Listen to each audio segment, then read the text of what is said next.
L'Europe s'est en quelque sorte complètement pliée à une vision américaine plutôt insensée. Et maintenant, peut-être dans un effort pour nier à quel point elle s'est soumise, dans une tentative d'affirmer leur propre autonomie, certains de ces élites ou dirigeants européens vont presque jusqu'à redoubler d'efforts pour défendre ce récit, d'une manière que les États-Unis n'adoptent même plus. Vous avez mentionné plus tôt le point de vue de François Hollande et de Merkel concernant les accords de Minsk et le fait qu'ils ont déclaré qu'ils suivaient simplement le mouvement. Je n'en suis pas convaincu. J'ai plutôt le sentiment qu'ils y étaient probablement vraiment attachés, mais qu'ils sont arrivés à un point où ils n'ont plus le courage de le reconnaître.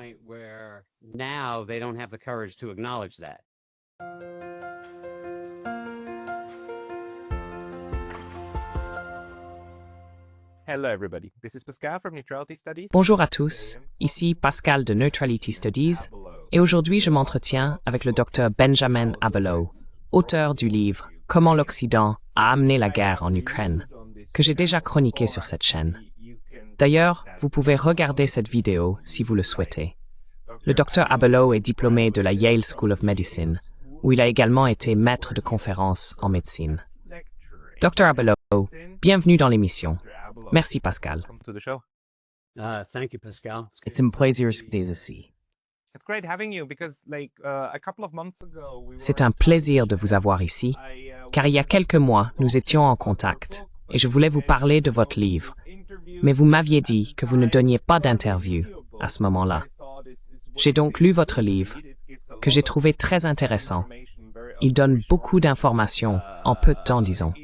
Vous avez condensé beaucoup d'histoires dans une lecture très utile. Et maintenant, vous donnez des interviews. J'en suis très heureux. Qu'est-ce qui vous a fait changer d'avis?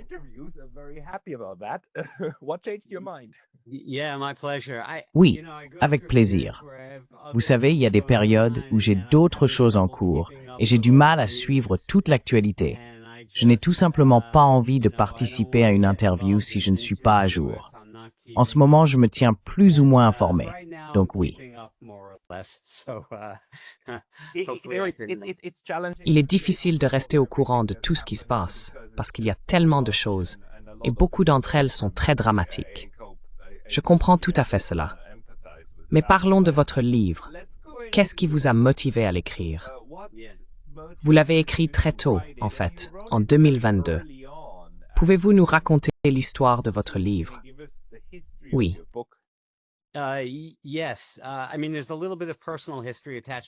Je veux dire, il y a aussi un peu d'histoire personnelle liée à cela.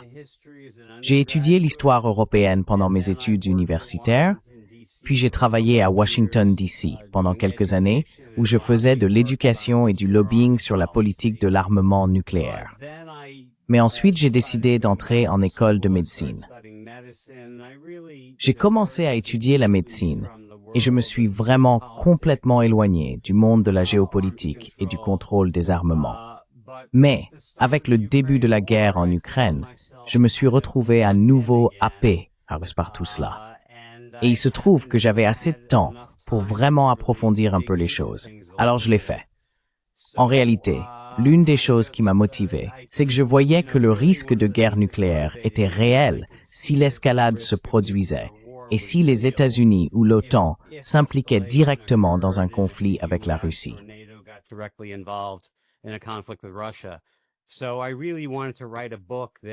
J'ai donc vraiment voulu écrire un livre qui, selon moi, expliquerait les enjeux clés aussi clairement que possible, et aussi le présenter sous une forme très lisible et courte. Et le publier rapidement était en quelque sorte une forte motivation. La guerre a commencé le 24 février 2022. J'ai d'abord publié le livre sous la forme d'un long essai sur Medium, puis je l'ai très rapidement transformé en livre et j'ai également organisé la traduction allemande. Il est maintenant disponible, je crois, en 8 traductions différentes. Il vient d'être traduit en bulgare et dans certains pays, il se vend très bien. En Italie, en Allemagne, il semble vraiment bien se vendre, apparemment.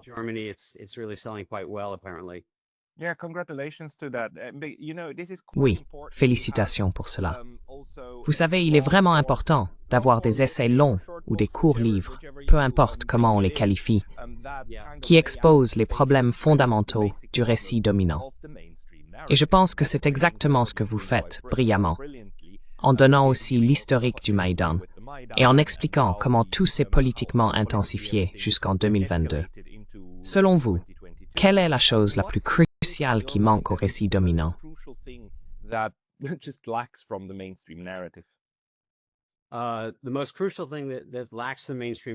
chose la plus cruciale qui manque dans le récit dominant, je dirais que l'élément essentiel qui se produit, et ce que j'ai essayé de mettre en avant dans mon livre, j'ai intitulé l'introduction de mon livre « Comment le récit alimente la guerre ». Donc je considère vraiment que la question cruciale est simplement une incompréhension fondamentale de la nature de la guerre. Autrement dit, le mauvais récit a été propagé, et c'est vraiment la cause principale. Donc, à mon avis, il ne s'agit pas tant de quelque chose qui manque dans le récit dominant, c'est que le récit est complètement inversé. Vous savez, vous avez mentionné que j'ai un diplôme de médecine. Je précise parfois que je considère la situation simplement comme un diagnostic fondamentalement erroné du problème.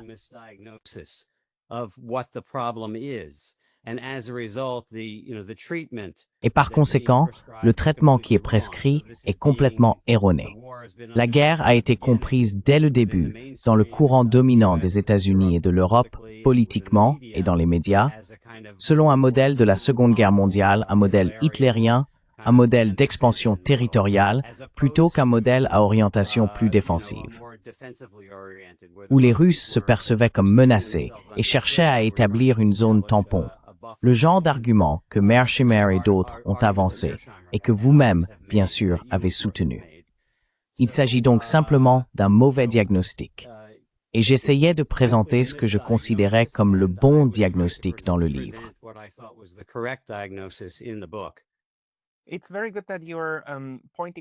C'est très bien que vous le soulignez, que vous considériez cela non seulement à travers le prisme de l'histoire, mais aussi à travers celui de la médecine.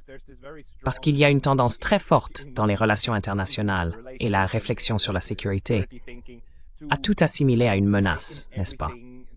Et à partir du postulat de base, oh, si j'ai une arme et que tu as une arme, que se passe-t-il?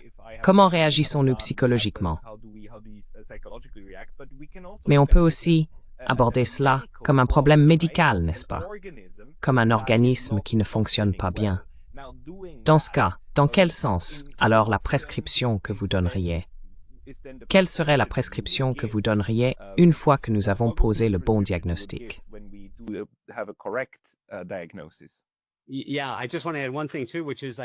Oui, je voudrais juste ajouter une chose aussi.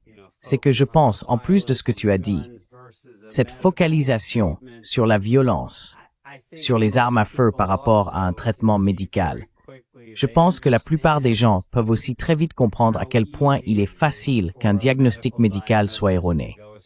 La plupart des gens ont eu des problèmes de santé. Ils ont rencontré divers médecins de différents niveaux de compétences. Certains, tu sais, font des erreurs stupides. D'autres font des erreurs très intelligentes, mais honnêtes. Et tu te rends compte, bien sûr, qu'un mauvais diagnostic est tout à fait possible.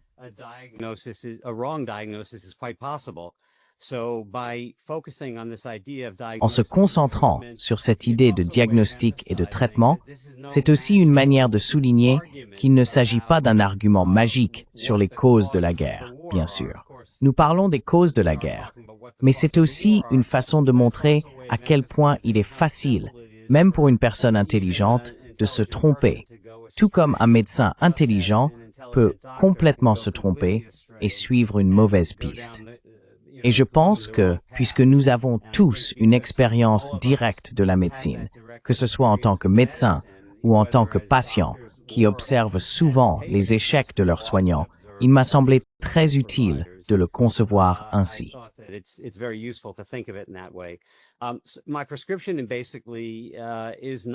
Ma prescription consiste essentiellement à établir le bon diagnostic. Car une fois que vous avez le bon diagnostic, le traitement, entre guillemets, découle de manière très logique. Donc dans ce cas, si nous reconnaissons que la cause de la guerre n'était pas une agression russe innée ou une agression de la part de Poutine, mais plutôt une tentative, aussi dangereuse et violente fût-elle, de prendre une mesure de protection et de répondre à des menaces perçues. Alors, le traitement, ou ce que l'on ferait pour résoudre le problème, commencerait par le bon diagnostic, puis tiendrait compte des besoins réels de sécurité de la Russie, tels que perçus par Poutine. Cela découle donc très naturellement, je pense. So it just follows very naturally, I think. Oui. Et vous savez, en ce sens, après 3 ans, il y a clairement 2 camps qui se sont formés concernant notre compréhension de la guerre. Le camp occidental dominant la considère, comme vous l'avez dit, comme une guerre d'agression hitlérienne, du type de la Seconde Guerre mondiale. C'est aussi ainsi qu'elle est présentée. C'est pourquoi M. Zelensky est comparé à Winston Churchill et tout ce genre de choses, ce que je considère comme absurde. Et d'autres aussi. Et puis, il y a l'autre camp, auquel je nous associe, qui comprend cela comme une réaction de la Russie à ses besoins de sécurité perçus, que l'Occident n'a jamais pris au sérieux ou a carrément ignoré.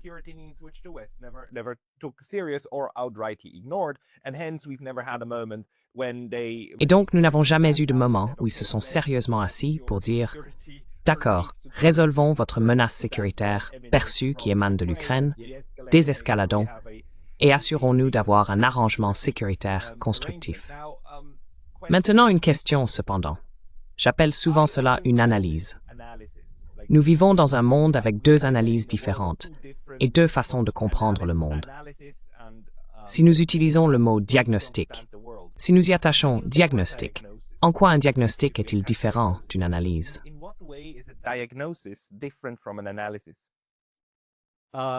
It's probably not. Probablement pas.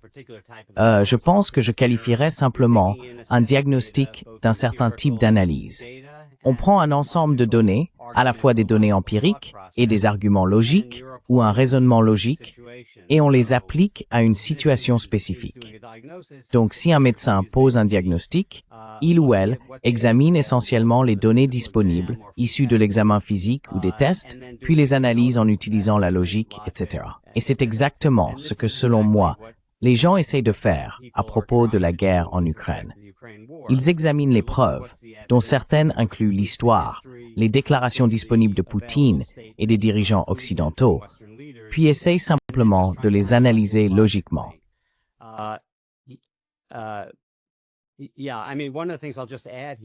Oui, je veux dire, l'une des choses que je voudrais simplement ajouter ici, et je suis sûr que nous y viendrons de toute façon, c'est que je pense, premièrement, que depuis la publication du livre, il y a de plus en plus de preuves que l'analyse ou l'interprétation que toi et moi avons défendue est la bonne. Je veux dire, c'est devenu vraiment évident. Je n'étais pas au courant de cela au moment où j'ai écrit le livre, mais littéralement, dans les 24 heures suivant le début de l'invasion, le bureau de Poutine contactait le bureau de Zelensky et proposait en gros de revenir au statu quo ante bellum, aux conditions d'avant la guerre, en échange de la neutralité de l'Ukraine. Et cela est en fait publié sur le site internet de Zelensky en ce moment. Je veux dire, c'était le cas, du moins la dernière fois que j'ai vérifié. Donc il y a de plus en plus de preuves, je pense, que l'analyse que toi et moi présentons depuis le début est la bonne.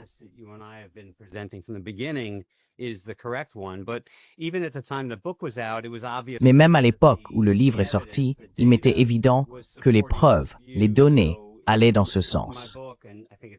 Donc, dans mon livre, et je crois que c'est le chapitre 5, je mets en parallèle des commentaires de Fiona Hill, qui bien sûr est plutôt belliciste. Mais si l'on regarde le contenu réel de ce qu'elle dit, on constate qu'elle semble en fait avancer l'argument selon lequel c'est l'OTAN qui était responsable, ou en grande partie responsable. Ainsi, dans ce chapitre du livre, je rapproche ces propos de ceux de Mearsheimer. Et j'ai dit, vous savez, ils utilisent des mots différents, mais ils disent fondamentalement la même chose. Donc, je pense que les preuves étaient assez claires dès le début, et elles n'ont fait que se renforcer à mesure que nous avons obtenu de plus en plus d'informations sur, par exemple, les négociations d'Istanbul, etc., et ce qui s'est passé avec Boris Johnson et consorts. cetera, and what happened with Boris Johnson and the like. Oui, et il y a tout simplement des preuves accablantes de l'implication directe des politiciens occidentaux dans cette spirale d'escalade, qui ne fait qu'aggraver la situation au lieu de l'améliorer. Donc, dans un sens médical, on ajoute encore plus du même poison au corps politique de ce conflit. Et cela ne fait qu'empirer les choses, n'est-ce pas? Au lieu de l'enlever. Oui, oui, oui.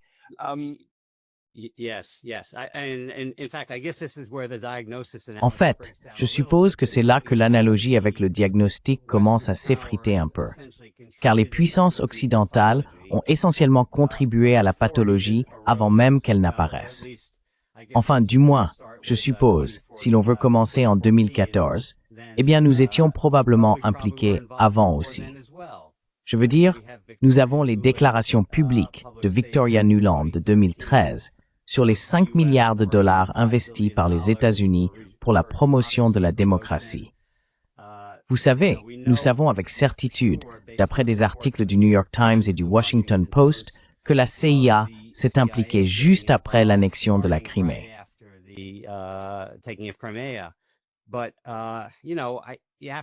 Mais, vous savez, il faut se demander si la CIA n'a pas été impliquée avant 2014, et si les informations utilisées dans ces articles du Times et du Washington Post, beaucoup de ces informations provenaient des agences de renseignement occidentales, de la CIA. Je me suis parfois demandé quel serait l'intérêt de la CIA à révéler soudainement à quel point elle a été active depuis 2014. Et l'une des idées qui m'est venue à l'esprit, c'est qu'il s'agit peut-être de ce qu'on appelle parfois une divulgation limitée, où une agence de renseignement révèle délibérément quelque chose de vrai, mais le fait pour détourner l'attention d'un autre élément qu'elle ne souhaite pas voir révélé, à savoir qu'elle aurait pu être impliquée avant 2014. Il se pourrait donc qu'il y ait eu un certain degré de désinformation qui a contribué à ce qui s'est passé et à la prise de la Crimée.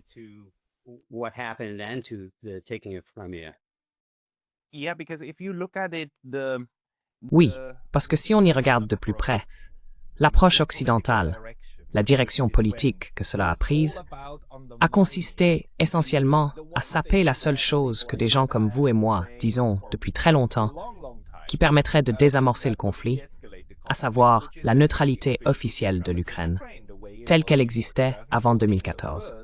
Donc d'abord, il y a eu une longue trajectoire visant à éliminer la neutralité ukrainienne. Et une fois celle-ci disparue, il s'agissait de s'assurer que cette position serait maintenue et poursuivie, et que l'Ukraine serait militarisée, ce qui s'est produit, et ce qu'Angela Merkel, Londres et d'autres ont même reconnu.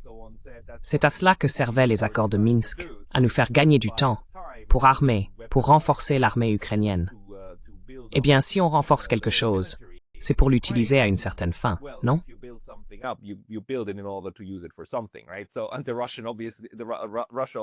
Donc, la Russie a évidemment dit, genre les gars, il faut vraiment qu'on parle de ça. Et l'Occident a toujours répondu, en gros non, on n'en parle pas. Vous vous asseyez et vous vous taisez. Et à un moment donné, ça n'a plus fonctionné. Et on ne parle même pas du Donbass, n'est-ce pas? Ni du conflit qui s'y poursuit.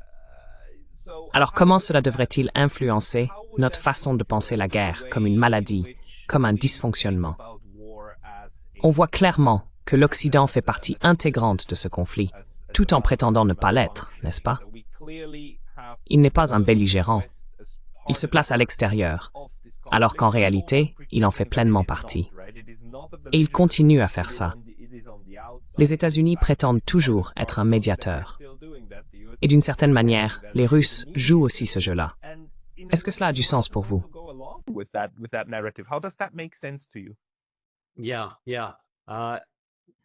Oui. Oui. Eh bien, je pense qu'il y a quelque chose d'intéressant, et avec lequel j'ai moi-même eu du mal, et je suis sûr que beaucoup d'autres aussi, c'est dans quelle mesure ce qui s'est passé était une tentative délibérée des puissances occidentales, en particulier des États-Unis, pour entraîner la Russie dans un conflit, pour en gros leur donner un nouvel Afghanistan. J'ai vu l'excellente interview que tu as faite avec David Gibbs de l'Université d'Arizona.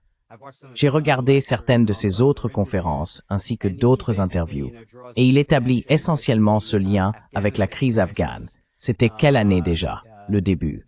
Oui. Enfin, dans tous les cas, il s'intéresse principalement aux écrits de Brzezinski, où il est clair qu'il s'agissait d'une tentative d'attirer la Russie, d'attirer l'Union soviétique en Afghanistan. Et c'était en 1969, n'est-ce pas?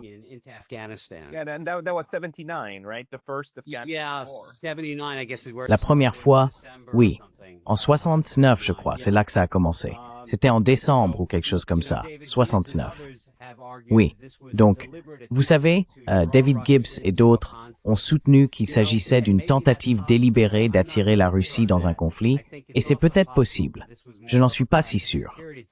Je pense qu'il est aussi possible qu'il s'agisse davantage d'un dilemme de sécurité classique, où les puissances occidentales ont pris des mesures qu'elles percevaient comme défensives, mais que l'autre camp percevait comme offensives, ce qui a mené à un cycle d'escalade.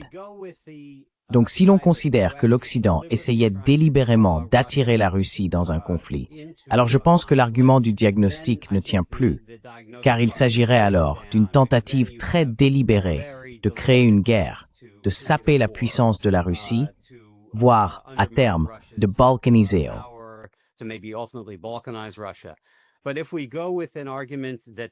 Mais si nous partons du principe qu'il s'agissait en réalité d'un dilemme de sécurité classique, fondé sur la crainte d'une agression russe et sur une tentative de renforcer les pouvoirs le long de la frontière russe comme rempart défensif, alors, je pense que nous pouvons toujours raisonner dans le cadre d'un modèle de diagnostic.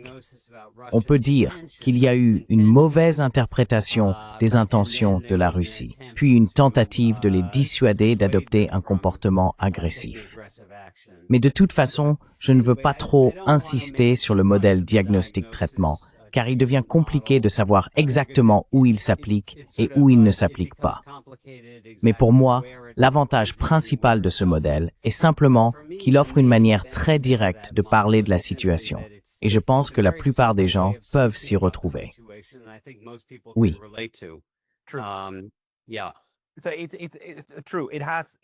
C'est vrai. Cela a certainement une utilité dans la façon dont nous pouvons communiquer, notamment aussi avec l'autre camp. Et peut-être pourrions-nous en parler un peu plus. Mais je veux simplement souligner que dans ce cas, nous avons trois façons de comprendre ce qui se passe. D'abord, l'analogie classique de la sécurité ou de la Seconde Guerre mondiale, vue de l'autre côté, où cela est perçu comme une guerre d'agression. Ensuite, nous avons ce modèle de diagnostic, qui est également très proche du modèle du dilemme de sécurité. Les deux modèles, cependant, sont très bienveillants en ce qu'ils supposent qu'un malentendu, un mauvais diagnostic, est au cœur du conflit. Mais il y a ensuite le troisième modèle, qui est non, il s'agit d'un acte délibéré, une guerre par procuration ou une guerre de coalition, ou peu importe comment on veut appeler cette forme d'agression contre la Russie. Ce qui est d'ailleurs aussi une façon dont de nombreux penseurs russes analysent la situation. Il faut donc être clair.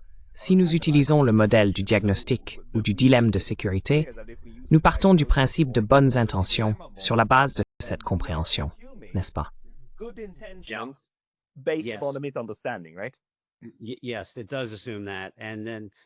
Oui, c'est bien ce que cela suppose. Et c'est pourquoi j'ai évoqué David Gibbs qui, par exemple, et lui comme beaucoup d'autres, bien sûr, ont soulevé ce point. Je pense qu'une grande partie de la question se résume, vous savez, au mot « provoquer ». Tel qu'il est utilisé, du moins en anglais américain, il peut avoir deux sens distincts. D'une part, il peut indiquer une tentative délibérée de provoquer quelque chose, de créer le problème. Un autre sens du mot peut simplement signifier que par des actions mal avisées, cela a eu pour effet de constituer une provocation. Donc, dans une certaine mesure, tout dépend de la façon dont on interprète ce mot. Cette guerre a indéniablement été provoquée. La question qui me semble intéressante et avec laquelle je continue de lutter est la suivante. Dans quel sens le mot « provoquer » est-il approprié? Il l'est indéniablement. Mais l'est-il dans le sens où il s'agirait d'une provocation délibérée, disons, mal intentionnée, ou bien s'agit-il d'une provocation née, comme vous le dites, d'un malentendu? Et honnêtement, j'oscille encore sur ce point. And honestly, I go back and forth to some extent on that. Est-ce actif ou passif? Et c'est assez important. Et il est probable, vous savez, que ce soit en réalité les deux. Parce que vous trouverez probablement des personnes impliquées dans toute cette affaire qui n'ont jamais voulu que cela prenne cette tournure. Et vous trouverez probablement des gens qui diront « Oh oui, nous sommes contents que cela soit passé ainsi. » Donc, le résultat est alors un mélange de ces deux choses. Car certaines personnes, nous le savons aussi, ont été très fortement impliquées dans la dissimulation de ce qui se passait, n'est-ce pas? Y compris, vous savez, en 2014, en distribuant des cookies sur le Maïdan, comme Victoria Nuland. Et ce sont clairement des personnes qui avaient une vision de la manière d'escalader ce conflit pour saigner la Russie ou la vaincre d'une façon ou d'une autre.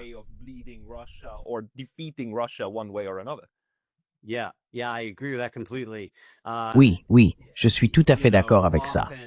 Vous savez, on pose souvent des questions du type « Quelles étaient les intentions des États-Unis » Et cela implique bien sûr une sorte de modèle d'acteur unitaire, comme si nous avions un seul et unique ensemble intégré, appelé les États-Unis. Alors que j'aime toujours souligner, pour commencer, ce qui est en un sens assez évident, mais simplement pour le rappeler d'abord, qu'il n'existe pas de décision unique des États-Unis à ce sujet, pour commencer. Les États-Unis sont composés de 330 millions d'individus, ou peu importe le chiffre exact, dont beaucoup, mais même au sein de l'élite, dans le domaine de la politique étrangère, il peut très bien y avoir, comme vous le soulignez, différentes personnes avec des motivations différentes.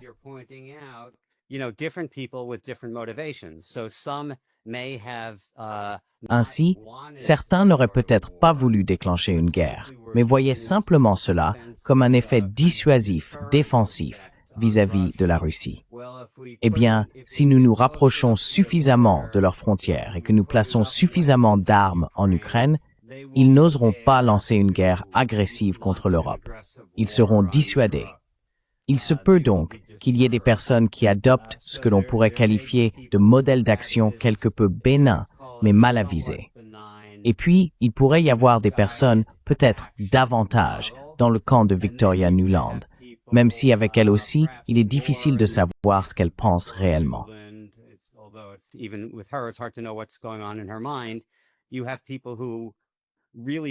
y a des personnes qui ont vraiment pu vouloir provoquer une guerre, faire quelque chose comme ce que Brzezinski aurait pu tenter ou vouloir faire en 1969, attirer la Russie, attirer l'Union soviétique en Afghanistan, ce qui semble avoir été le cas, du moins de la part de Brzezinski.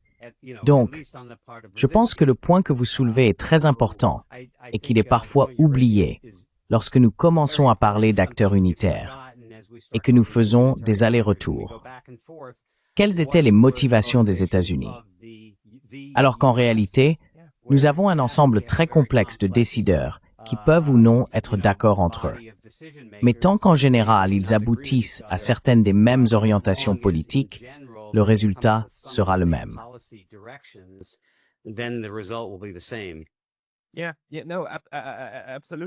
Oui, absolument. Parce que nous avons ce problème.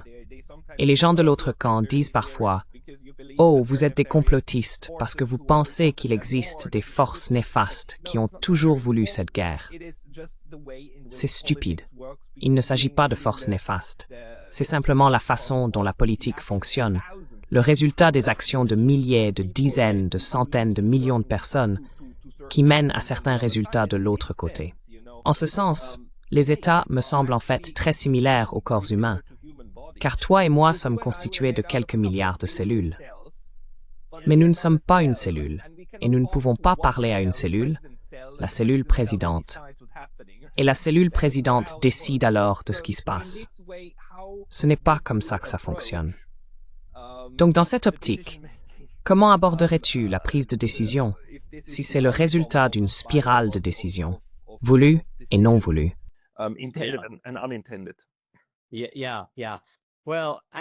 Oui. Oui. Eh bien, je pense que, encore une fois, pour revenir à la question de savoir quel est le récit ou quel est le diagnostic, l'un des avantages de se concentrer et de faire une distinction claire entre ces deux modèles différents, c'est que je ne suis pas sûr que cela ait tant d'importance au final ce qui se passe dans l'esprit de tel ou tel décideur, n'est-ce pas? Ou même si l'on utilise un modèle d'État unitaire, un modèle d'acteur rationnel unitaire. Parce que si le récit est erroné, que ce récit soit une invention délibérée conçue comme une sorte de propagande, ou qu'il s'agisse du récit auquel les gens croient réellement, cela conduit tout de même au même résultat.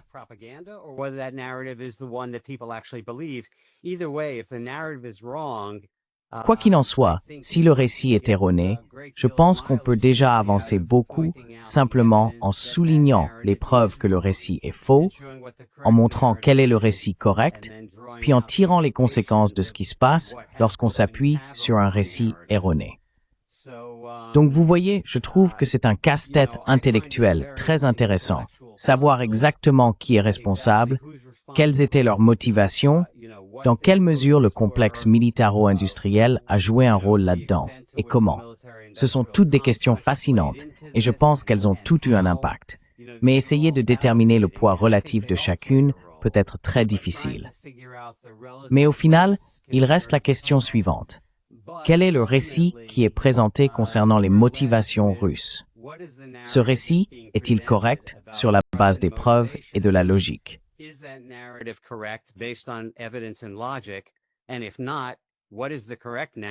Et sinon, quel est le récit correct? Et que pouvons-nous faire pour mettre fin au conflit?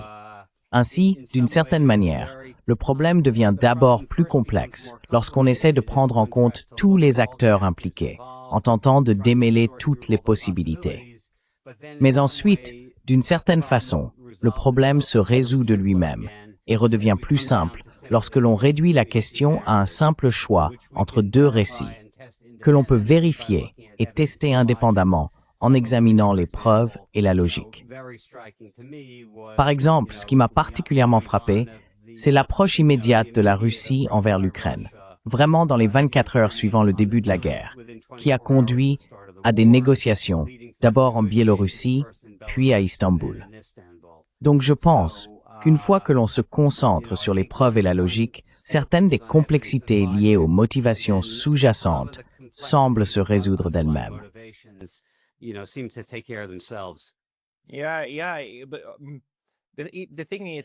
Oui. Le fait est qu'il semblerait que ce soit comme ça.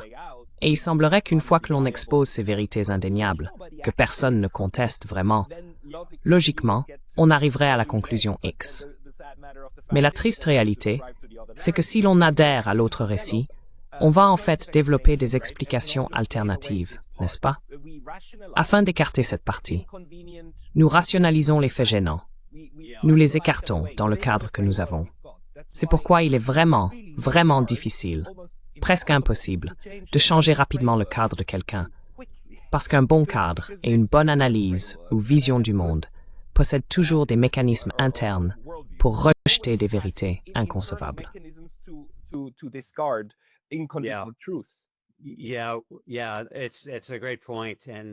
Oui, c'est un excellent point.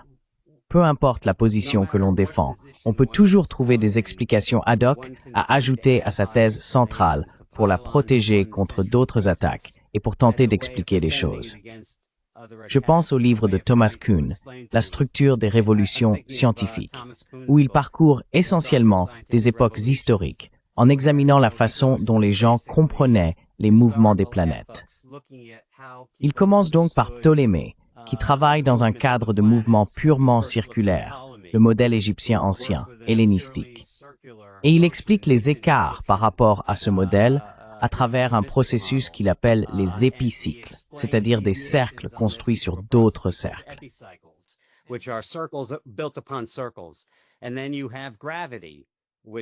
Et puis, il y a la gravité, pour laquelle, vous savez, on a un modèle newtonien. Ensuite, ce modèle est finalement remplacé par une sorte de modèle einsteinien. Et chacun de ces modèles comporte des aspects qui ne peuvent pas être expliqués de manière adéquate par la théorie, ce qui conduit à des tentatives d'explication ad hoc ajoutées par-dessus la théorie. Donc si l'on applique cela à ce que vous dites, oui, c'est le cas. Le problème parfois, c'est que certaines personnes, peu importe à quel point leur thèse de base est imparfaite, si elles y sont attachées, vont avoir tendance à faire preuve de biais de confirmation et à chercher des éléments ad hoc à ajouter à leur théorie pour expliquer des choses qui semblent aller à l'encontre de leur théorie.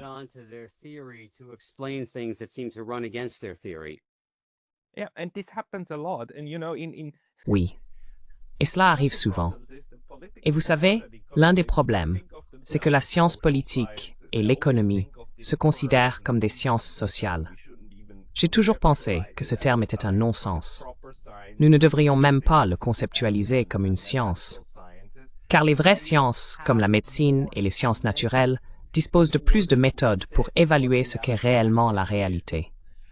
Les scientifiques sociaux n'ont pas cela. Par conséquent, ils inventent souvent des hypothèses ad hoc. Nous appelons aussi parfois cela des variables intermédiaires, c'est un concept similaire, afin d'expliquer quelque chose qui ne correspond pas au modèle.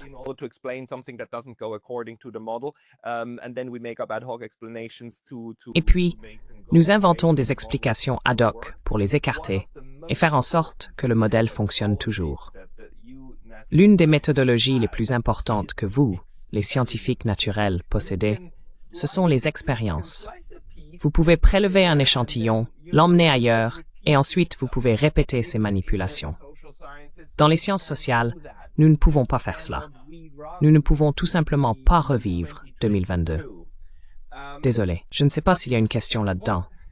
Mais le problème, c'est que nous devons, d'une manière ou d'une autre, trouver comment tester si l'hypothèse est correcte et comment convaincre l'autre personne que, regardez, les hypothèses que vous intégrez dans votre modèle sont tellement erronées qu'il faut vraiment vous demander de modifier le modèle afin de résoudre le conflit.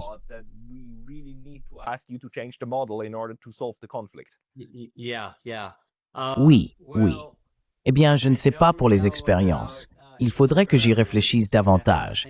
Rien ne me vient facilement à l'esprit pour une expérience. On ne peut pas. Mais oui, exactement. C'est ça. Je veux dire, on ne pourrait pas déclencher une guerre à travers une expérience. Nous n'avons tout simplement pas cette méthodologie. Elle n'est pas non plus disponible pour les historiens. Malheureusement, elle n'existe tout simplement pas.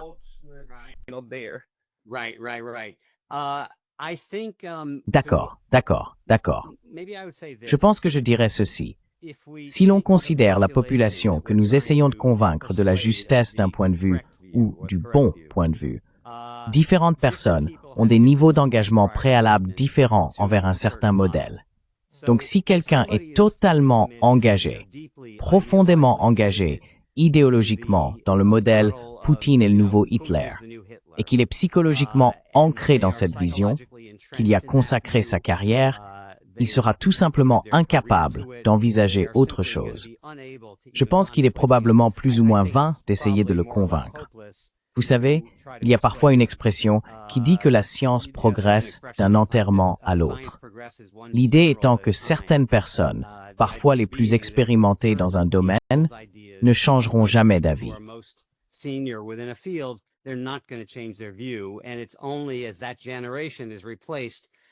Et ce n'est qu'au fur et à mesure que cette génération est remplacée par une nouvelle génération. Ainsi, les personnes les plus attachées au modèle Poutine égale Hitler ne seront pas convaincues. Mais il existe toute une gamme d'autres personnes qui penchent un peu vers cette vision ou qui sont réellement indécises. Et je pense qu'elles sont bien plus réceptives à un argument bien construit, fondé sur de bonnes preuves et un raisonnement solide.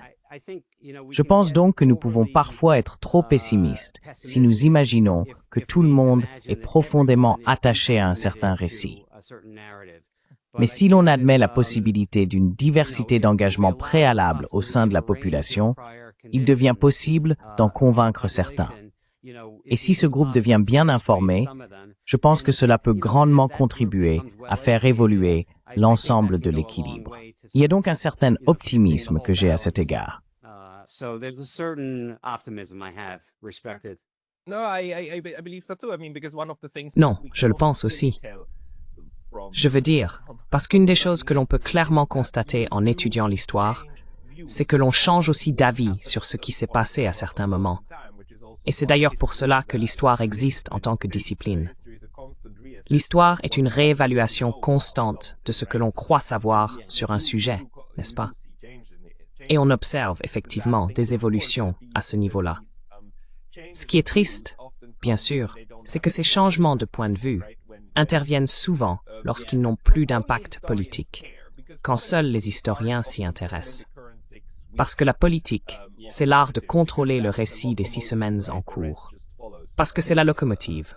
Le reste suit automatiquement. Question cependant, avec votre livre, et aussi l'analyse que vous faites, et les preuves que vous rassemblez, avez-vous réussi à raisonner avec certaines personnes et à fissurer un peu ce récit selon lequel Poutine est Hitler? I think so. Je le pense, oui. Je pense que dans une certaine mesure, c'est le cas. Encore une fois, pour les personnes qui sont pleinement engagées sur le plan psychologique, émotionnel, politique, je ne m'inquiète pas trop pour elles. Les personnes qui, selon moi, sont soit un peu dans ce camp, soit vraiment ouvertes d'esprit, je pense avoir eu un certain succès auprès d'elles. Et je pense que le fait que le livre soit court et facile à lire, mais aussi assez substantiel, j'ai aussi 10 pages de notes de fin, permet aux gens d'aller plus loin s'ils le souhaitent. Vous savez, l'une des choses qui me donne un certain espoir ou une certaine positivité et qui me fait penser que j'ai eu un impact, c'est parfois de lire certaines critiques sur Amazon, par exemple, aussi bien aux États-Unis qu'en traduisant les avis publiés pour les éditions allemandes et italiennes.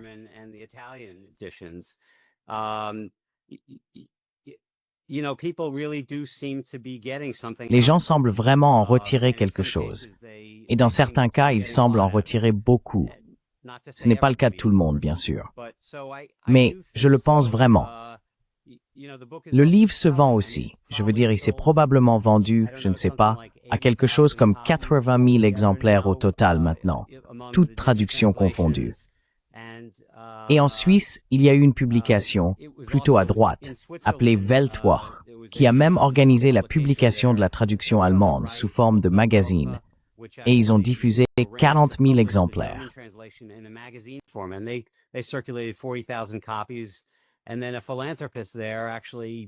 Et puis un philanthrope là-bas a en fait payé de sa poche pour produire 300 000 exemplaires supplémentaires.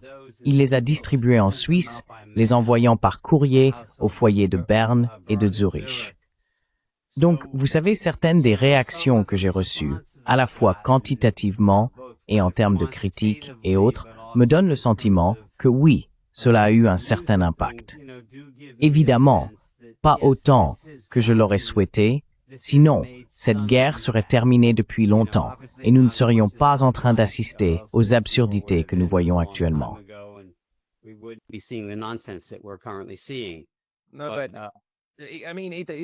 Je veux dire, il est important que nous créions aussi cette contre-voix, n'est-ce pas?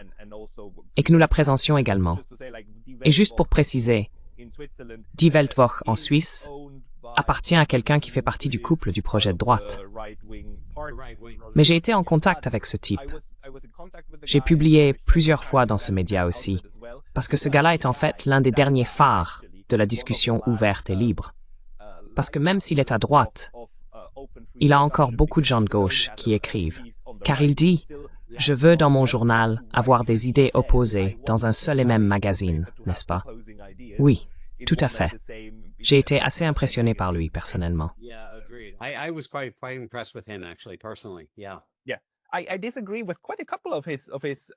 Oui, oui. Je ne suis pas d'accord avec bon nombre de ses opinions politiques, mais en ce qui concerne l'édition et la liberté d'expression, ce type est, tu sais, à l'ancienne, façon Voltaire. Je déteste peut-être ton opinion, mais je défendrai ton droit à l'exprimer. Ce genre de choses. Donc, si on réfléchit à tout ça sur les 3 dernières années, je pense qu'on a aussi vu une sorte de changement dans la façon dont la guerre est perçue, surtout aux États-Unis en fait. L'Europe me semble très campée sur ses positions. Selon toi, quelle est actuellement l'opinion polie et acceptée aux États-Unis sur ce que représente cette guerre?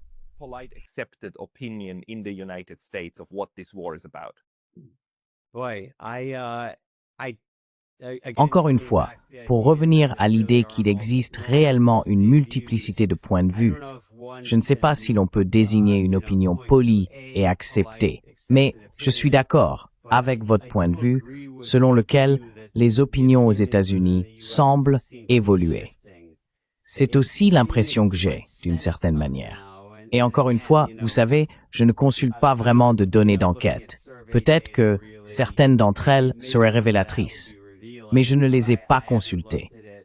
Mais simplement, à partir de mes contacts quotidiens, de mon ressenti, en voyant le nombre de drapeaux ukrainiens sur les maisons et les voitures des gens, je pense que mon impression est que les personnes qui soutiennent l'Ukraine, du moins certaines d'entre elles, vous savez, qui soutiennent l'Ukraine entre guillemets, c'est-à-dire qui s'imaginent soutenir l'Ukraine en promouvant cette guerre, ce qui, à mon avis, n'est pas soutenir l'Ukraine.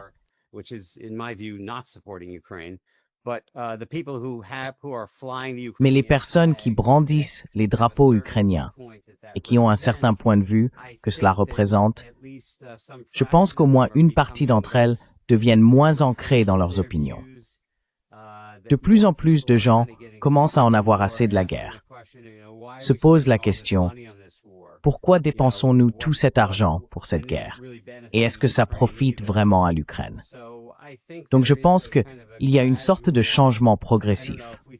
Je ne sais pas, si on considère la répartition des opinions comme une sorte de courbe en cloche, je pense que la courbe se décale un peu d'un côté par rapport à avant. Comme tu l'as dit en Europe, parfois, j'ai l'impression de ne pas être profondément immergé dans la situation européenne, mais de ce que je peux voir, c'est une sorte de folie, tu sais, chez beaucoup de dirigeants là-bas.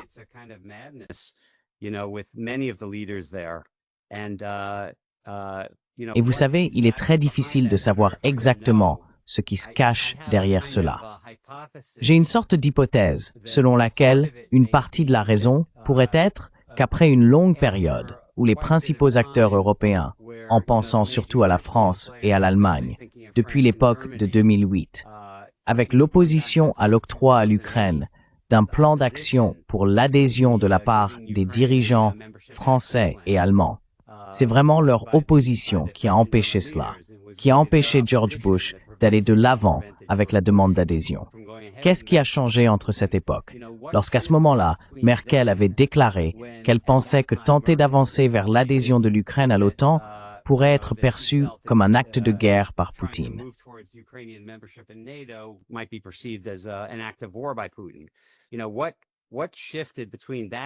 Qu'est-ce qui a changé entre cette vision et aujourd'hui, où l'on adhère totalement à l'idée que Poutine est Hitler?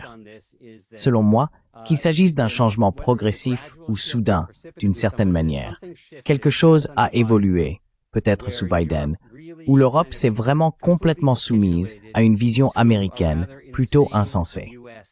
Et maintenant, peut-être pour nier à quel point ils se sont soumis, ou pour affirmer leur propre autonomie, certains de ces élites ou dirigeants européens semblent presque redoubler d'efforts sur ce récit, d'une manière que les États-Unis n'adoptent même plus.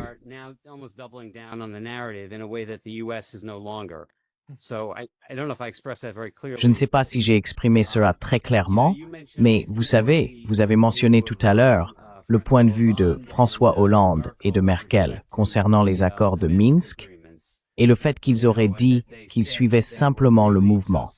Je n'en suis pas convaincu. Mon impression d'une certaine manière, et bien sûr chacun a ses propres opinions et peut même les faire évoluer à ce sujet. Mon impression, donc, c'est qu'ils y étaient probablement vraiment attachés, mais qu'on en est arrivé au point où ils n'ont plus le courage de le reconnaître. Et ils ne le feront pas.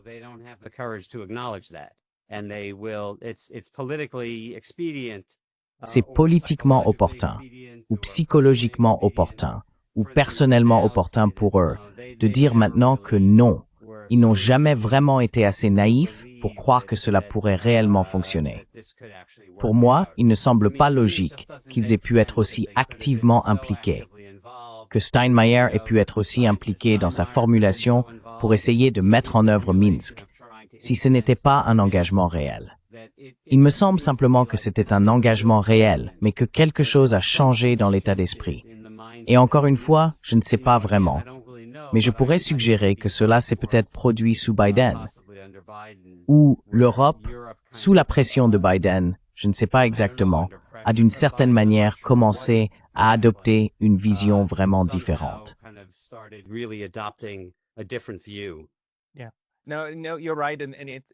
Oui, non, tu as raison. Et c'est bien que tu le soulignes, parce que j'ai parlé à plusieurs personnes, dont un journaliste allemand, Thomas Fazi, qui a lu les mémoires d'Angela Merkel. Et il a dit que la seule chose vraiment substantielle en matière de politique étrangère qu'elle aborde concerne en fait la crise ukrainienne et son évolution. Et on a l'impression que, même si l'on reste sceptique quant à ses véritables motivations, et qu'on est conscient qu'elle écrit cela pour, en gros, se présenter sous son meilleur jour, même en tenant compte de cela, on voit qu'il y avait manifestement une intention très claire d'essayer d'aboutir à une meilleure situation grâce aux accords de Minsk. Donc, probablement, ces déclarations ultérieures avec Hollande étaient une façon de reconsidérer leurs actions pour les adapter à un récit que l'on pouvait accepter en 2022-2023, car ils étaient alors aussi présentés comme ayant été dupés, n'est-ce pas?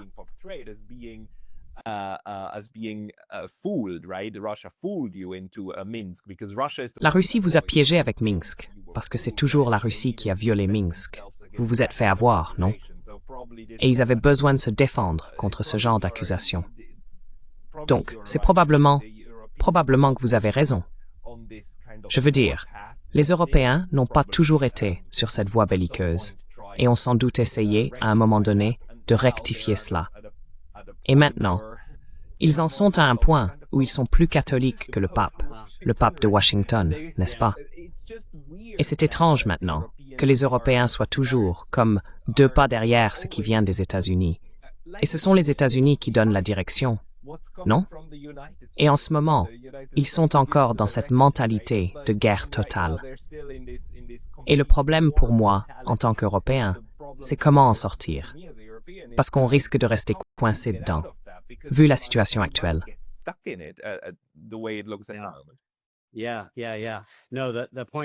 Oui. Non, le point que tu viens de soulever est ta référence à Thomas Fazi. Je n'ai pas lu cette biographie, mais cela semble effectivement être un lien raisonnable à établir ici. Et cela, tu sais, de mon point de vue aussi, c'est cohérent avec les positions de l'Allemagne et de la France en 2008, n'est-ce pas? Ce qui, comme je l'ai dit, était vraiment ce qui s'opposait au plan d'action pour l'adhésion. Et cela, tu sais, semblait très clairement indiquer que, au moins du côté de l'Allemagne, ils pouvaient comprendre que Poutine pourrait effectivement considérer une tentative d'intégrer l'Ukraine comme un acte de guerre, ce qui correspond tout à fait à l'idée que je viens d'avancer, qu'ils y croyaient vraiment. Que tu sais, dans les accords de Minsk, ils essayaient réellement de parler d'une position authentique visant à établir une relation plus pacifique à travers les accords de Minsk.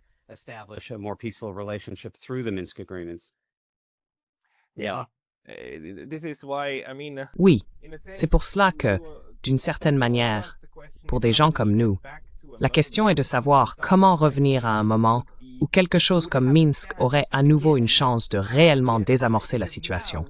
Parce qu'aujourd'hui, on en est au point où les Russes disent aussi « D'accord, Minsk était là pour nous tromper. » C'est comme d'autres efforts diplomatiques qui servent à gagner du temps pour ensuite lancer une attaque. Tout comme on l'a vu avec l'Iran, où les États-Unis ont utilisé la diplomatie comme un voile pour camoufler le fait qu'ils préparaient déjà une frappe militaire, puis frappaient au moment où on s'y attend le moins. C'est un énorme facteur de méfiance que toute autre puissance dans le monde, y compris la Chine, aurait tort d'ignorer, car malheureusement, c'est ainsi que l'Occident mène ses affaires. Encore une fois, je ne sais pas s'il y a une question là-dedans, mais pouvez-vous dire d'abord cela?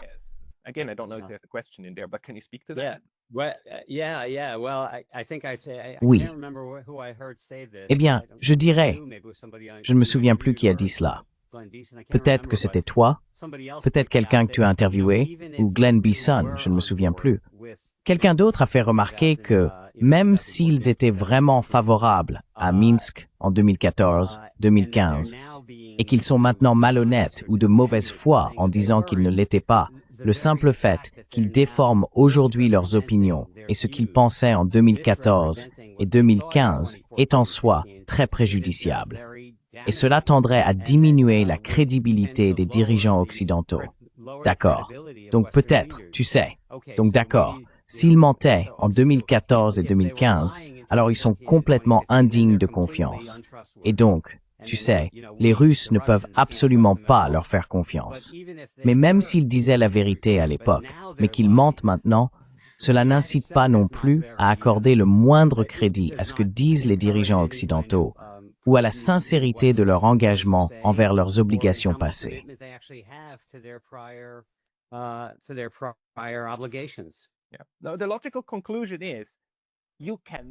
La conclusion logique, c'est qu'on ne peut pas leur faire confiance. On ne peut pas, on ne doit pas faire confiance.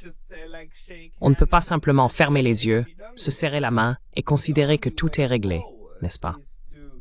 La seule voie possible consiste probablement, encore une fois, à repartir de la logique de la guerre froide.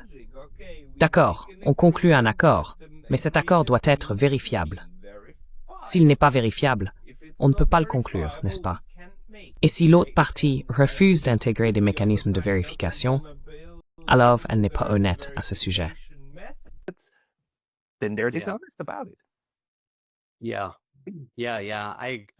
Oui, oui, oui. Je suis d'accord avec ça. Je veux dire, la seule chose que je formulerais peut-être un peu différemment, c'est que dans la plupart des cas, il pourrait y avoir des situations où la confiance est suffisante pour qu'aucune vérification ne soit même recherchée. Mais je pense qu'en général, même avec une relation plus confiante, l'expression « faire confiance mais vérifier » s'appliquerait généralement. Donc ça pourrait certainement s'appliquer à une situation de méfiance fondamentale. Un intérêt commun à prévenir une guerre nucléaire, par exemple, peut mener à un accord de contrôle des armements vérifiable. Donc vous savez, je reste optimiste.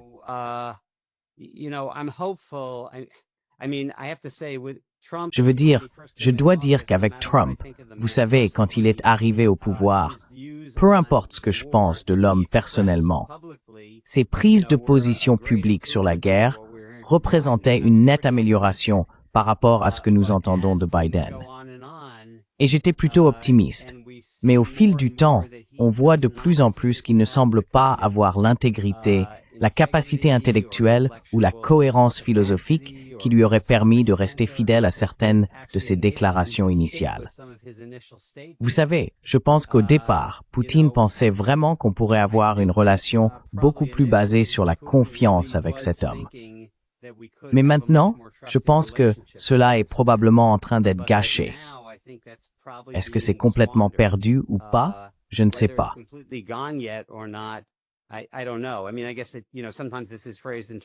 Je veux dire, je suppose que vous savez, parfois on formule la question ainsi. Est-ce désormais la guerre de Trump? A-t-il maintenant pris le contrôle de la guerre et assumé cette responsabilité? Vous voyez ce que je veux dire? Et dans la mesure où c'est le cas, je pense que la volonté de la Russie de faire des compromis est alors fortement réduite. Dans la mesure où il n'a pas complètement fait de ce conflit sa propre guerre, alors j'espère que les Russes peuvent encore garder un peu plus de contrôle, avoir un minimum de confiance dans un accord et ne pas être obligés de considérer cela uniquement comme quelque chose qui ne pourra se résoudre que sur le champ de bataille, ce qui est peut-être déjà la situation actuelle. Je ne sais pas. Il y a des gens qui ont réfléchi à tout cela bien plus profondément que moi. Mais je reste incertain sur beaucoup de ces questions.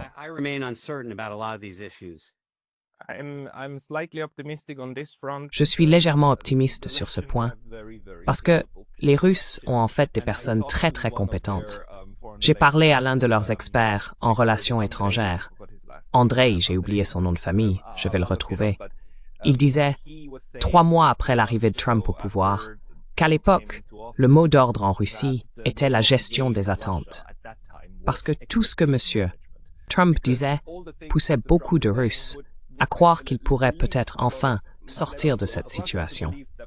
Mais il a ajouté que l'expérience des dernières décennies montrait qu'il y aurait généralement des déceptions.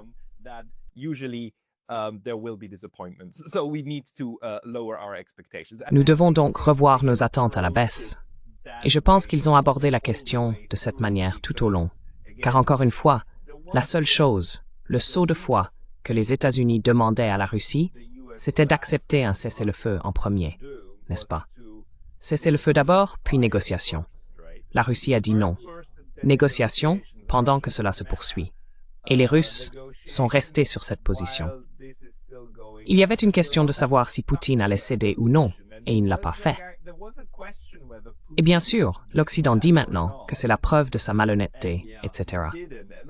Mais encore une fois, je pense que c'est une mauvaise interprétation de ce qui se passe réellement.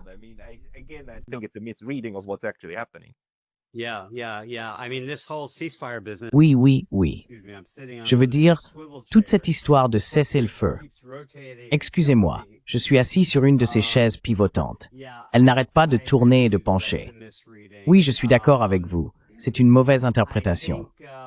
Je pense que, vous savez, c'est l'un de ces cas où les événements se déroulent si rapidement et où tant de nouvelles déclarations sont publiées.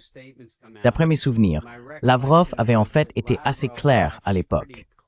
Les premières discussions sur ce cessez-le-feu étaient, vous savez, nous sommes prêts à commencer par un cessez-le-feu. Nous sommes prêts à débuter par un cessez-le-feu. Mais il doit être lié à un processus où nos préoccupations fondamentales en matière de sécurité sont également prises en compte.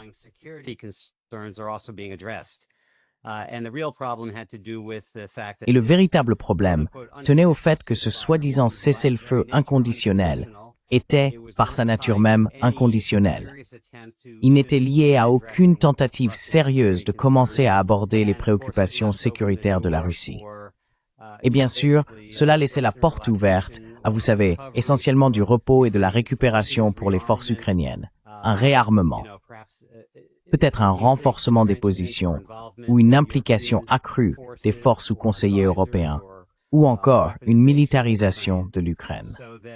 Donc je pense que puis-je dire, je ne suis à la place de personne ici, mais pour moi, il semblait très raisonnable qu'ils rejettent cela si ce n'était pas lié à une tentative initiale de répondre à leurs préoccupations fondamentales.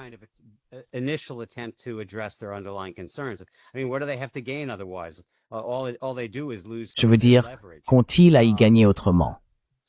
Tout ce qu'ils font, c'est perdre une partie de leur influence. Donc, ce qui me donne encore, vous savez, j'ai pas envie d'utiliser le mot optimisme parce que je suis pas optimiste.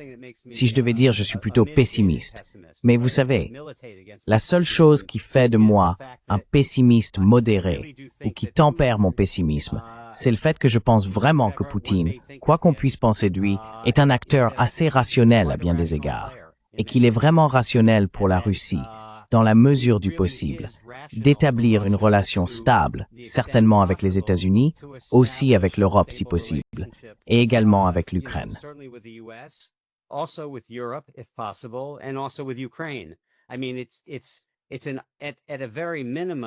Je veux dire, au minimum, cela représente une ponction continue de ressources que de devoir prendre le contrôle de l'Ukraine, d'établir une forme d'occupation, de détourner en permanence des ressources de l'économie civile intérieure vers l'économie militaire. Ce sont les mêmes arguments pour l'Europe. L'Europe semble incapable d'envisager la possibilité que cela soit même sûr ou possible. J'espère que Poutine, étant davantage un rationaliste, pourra réellement envisager cela, et que cela offrira une certaine base pour un certain degré de compromis, pas un compromis fondé sur une confiance totale, mais qu'il existe pour lui et pour la Russie de nombreuses incitations à essayer de régler cela sans conflit prolongé.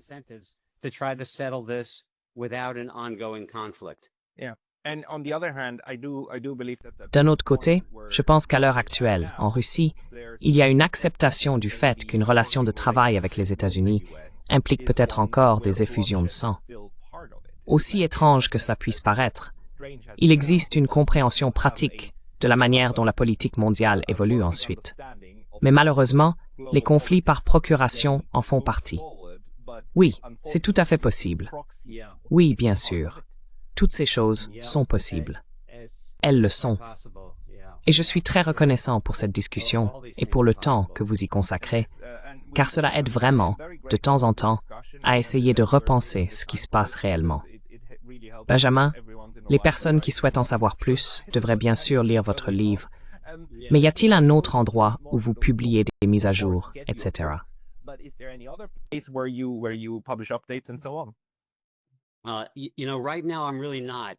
Vous savez, en ce moment, pas vraiment. Si les gens vont sur medium.com et recherchent mon nom là-bas, ils peuvent trouver. D'abord, l'une des choses que j'ai faites pendant un certain temps était simplement de poster beaucoup de liens avec quelques analyses. Mais j'ai aussi un certain nombre d'articles spécifiques sur des sujets précis. J'ai donc un article assez ciblé là-bas sur Nord Stream, sur le sabotage de Nord Stream 2, où j'explique pourquoi, même si Seymour Hersh s'est trompé dans son premier reportage, cela reste, selon moi, une action des États-Unis. Donc en tout cas, non, je n'ai vraiment que le livre. Vous savez, on m'a encouragé à écrire soit une préface étendue à celui-ci en y intégrant des mises à jour.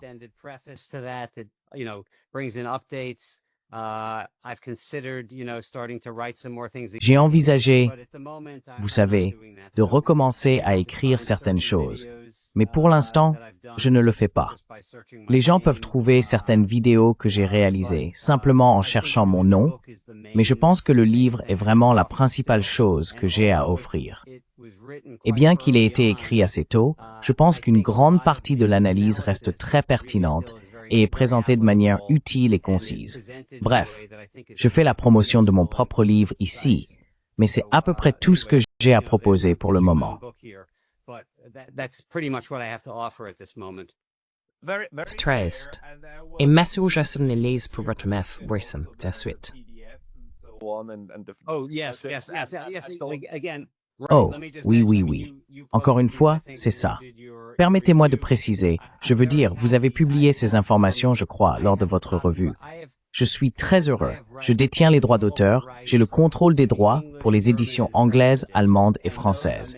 Et pour celle-ci, je mets les PDF du livre lui-même à disposition gratuitement. Pour les autres, Italie, Bulgarie, Slovaquie, Slovénie, Danemark, Pays-Bas, je n'ai pas le contrôle et je ne peux pas les proposer gratuitement. Mais pour l'allemand, le français et l'anglais, je le peux. Et je suis heureux de les diffuser librement. Et les liens seront dans la description ci-dessous. Téléchargez-le. Cela aide à obtenir un meilleur diagnostic. Ensuite, discutons-en ensemble, y compris avec l'autre camp. Benjamin Abelot, merci beaucoup pour votre temps aujourd'hui. Merci Pascal, c'est un plaisir. Thanks, Pascal. It's a pleasure.